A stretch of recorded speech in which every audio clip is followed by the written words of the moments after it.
ಬೆಲ್ಲದವರು ಮಾತಾಡಿದಂಥ ಮಾತುಗಳನ್ನು ನಾವು ನೋಡಿದ್ವಿ. ಅಂದರೆ ಯಾರನ್ನು ನಾವು ಉಚ್ಚಾಟನೆ ಮಾಡಿದ್ದೀವಲ್ಲ, ಆ ಉಚ್ಚಾಟನೆ ಮಾಡಿರುವಂಥ ಶಾಸಕರ ಮಾತ್ರ ನಮಗೆ ಮತ ಹಾಕಲಿಕ್ಕಿಲ್ಲ, ಇನ್ನು ಉಳಿದಂಥವ್ರದ್ದೆಲ್ಲರದ್ದು ಕೂಡ ಏನು ಸಮಸ್ಯೆ ಇಲ್ಲ ಅಂತ. ಆದರೆ ಎಚ್ ವಿಶ್ವನಾಥ್ ವಿಶ್ವನಾಥ್ ಬೇರೆ ರೀತಿ ಮಾತನಾಡ್ತಾರೆ. ನಮ್ಮ ನಾಯಕರು ಮಾತಾಡಿದ್ದಾರೆ.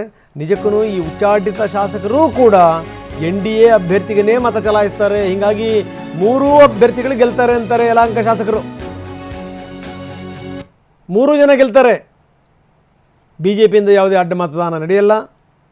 ನಾವೆಲ್ಲರೂ ಕೂಡ ಲವಲೋಕಿಯಿಂದ ಇದ್ದೀವಿ, ಒಗ್ಗಟ್ಟಿನಿಂದ ಇದ್ದೀವಿ, ಗೆಲ್ಲೋ ವಿಶ್ವಾಸ ಇದೆ. ಅಸಮಾಧಾನ ಏನಾದರೂ ಇದೆ ಅಂತಂದರೆ ಅದು ಕಾಂಗ್ರೆಸ್ಸಲ್ಲಿರುವಂಥ ಅಸಮಾಧಾನ, ಅಲ್ಲಿರುವಷ್ಟು ಅಸಮಾಧಾನ BJPನಲ್ಲಿಲ್ಲ ಅಂತಾರೆ ವಿಶ್ವನಾಥ್. ಇನ್ನು ಉಚ್ಚಾಟಿತ ಶಾಸಕರು ಕೂಡ NDA ಅಭ್ಯರ್ಥಿಗೇ ಮತ ಹಾಕ್ತಾರೆ ಅಂದಿದ್ದಾರೆ ವಿಶ್ವನಾಥ್. ಖಂಡಿತವಾಗಿ ಕೂಡ ಗೆಲ್ಲೋ ವಿಶ್ವಾಸ ಇರೋದಕ್ಕೋಸ್ಕರ ನಾವು ಲವಲವಿಕೆಯಿಂದ ಇರ್ತಕ್ಕಂಥದ್ದು.